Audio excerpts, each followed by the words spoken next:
Ayn Rand is one of the most controversial and influential thinkers of the 20th century. Her defense of capitalism was not based on economics, tradition, or even politics. It was based on morality. To understand Ayn Rand's view of capitalism, we need to understand the philosophical foundation that fueled her ideas: Objectivism. And at the core of Objectivism is a radical claim that the pursuit of one's own rational self-interest is moral, and that capitalism is the only system that recognizes and protects this right. In a world where capitalism is often blamed for inequality, greed, and exploitation, Ayn Rand turned the entire narrative upside down. She argued that capitalism is not just efficient, it is just. She didn't see the businessman as a parasite or a necessary evil, but as a hero.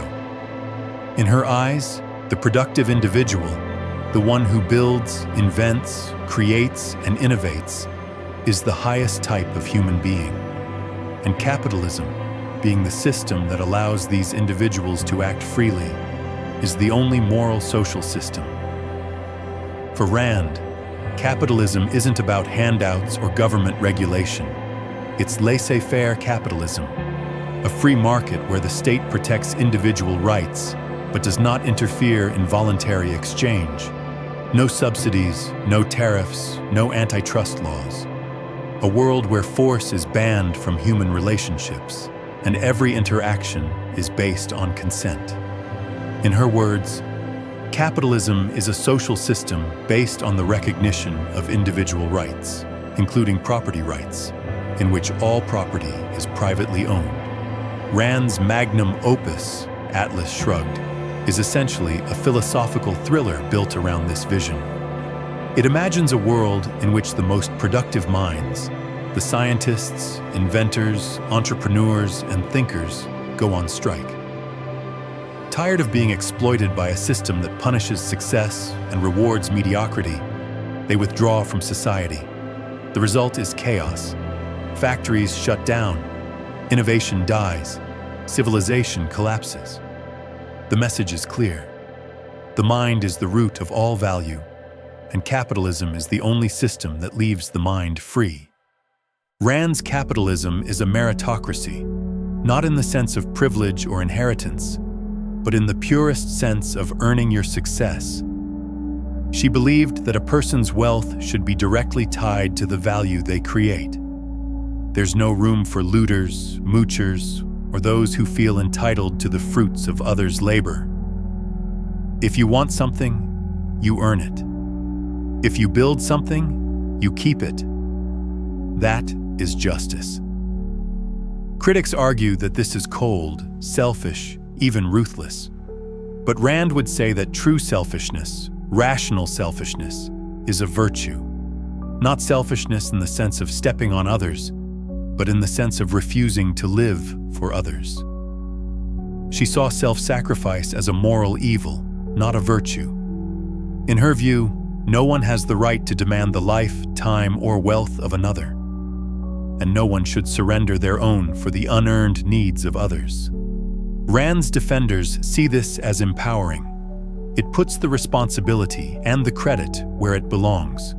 You are the captain of your fate. Your life is yours to live. Your success is yours to build. There are no handouts, but there's no ceiling either. The world does not owe you a living, and you do not owe the world your obedience. In a capitalist society, you rise or fall based on your ability, effort, and ideas. This is why Rand was so critical of systems like socialism, communism, and even the welfare state. She believed they were built on the idea that need is a claim, and that the needs of the many justify the sacrifice of the few. In her view, this is not compassion, it's slavery. Because the moment someone's need becomes a moral claim on your life, your freedom is gone. What makes Ayn Rand's philosophy especially unique is how unapologetic it is. In a world where people try to soften the edges of capitalism or justify it on utilitarian grounds, Rand doubles down. She doesn't say capitalism is the best because it creates the most wealth or lifts the most people out of poverty, though it does. She says it is best because it is right, because it treats human beings as ends in themselves, not means to others' ends. Rand didn't believe the government should redistribute wealth or level the playing field. She believed the only role of government should be to protect individual rights through the police, the military, and the courts. That's it. Everything else, the economy, education, healthcare, should be left to the private sector. Voluntary trade, mutual benefit, no coercion. Of course, this vision has both inspired and outraged millions. To some, it's a call to excellence, responsibility, and freedom. To others, it's a justification for inequality, privilege, and selfishness. But love her or hate her, Ayn Rand forces us to confront the core question at the heart of capitalism. What is the moral relationship between one person and another? Is it the duty of the strong to serve the weak? Is it right to take from one person to give to another? Or is each person the owner of their own life, with the right to live for their own sake? In a world increasingly torn between collectivism and individualism, Ayn Rand stands firmly and provocatively on the side of the individual. And in doing so, she offers a vision of capitalism not just as an economic system, but as a moral revolution. She believed that the world we live in, filled with innovation, progress, and prosperity, is not the product of altruism, but of egoism, of individuals who refused to apologize for their greatness, who dared to think, who dared to build, who dared to live for themselves. This, ultimately, is Ayn Rand's capitalism, a system built not on charity, but on choice, not on sacrifice, but on success, not on guilt, but on pride. A system where the best in us is free to rise, and where no one has the right to stop it. Ayn Rand's unapologetic celebration of capitalism also challenges many of our cultural assumptions about wealth and morality. In societies where humility and selflessness are often praised as the highest virtues, Rand's ideal man is someone who embraces ambition, pride, and the pursuit of happiness without guilt or apology. She reframes success not as a zero-sum game where one person's gain is another's loss, but as the natural outcome of human creativity and effort. Her philosophy demands that we look beyond stereotypes of the greedy capitalist and recognize the entrepreneurs, innovators, and creators who drive progress. According to Rand, these individuals do not exploit others. They voluntarily trade value for value, and in doing so, raise the standard of living for all. The idea that capitalism is a system of mutual benefit rather than exploitation is central to her thought. Moreover, Rand's vision forces us to reconsider government's role in the economy and society. Instead of seeing the state as a provider or protector of equality, she insists it must act only as a protector of rights. When government extends beyond this boundary, it distorts incentives, stifles innovation, and ultimately undermines the freedom that allows individuals to thrive. This perspective invites a radical rethink of everything from taxation to welfare to regulation. Yet Ayn Rand's ideas also come with challenges. Her stark individualism can seem harsh in a world where many struggle with poverty, lack of opportunity, or systemic barriers. Critics argue that pure laissez-faire capitalism risks ignoring social responsibility and human compassion.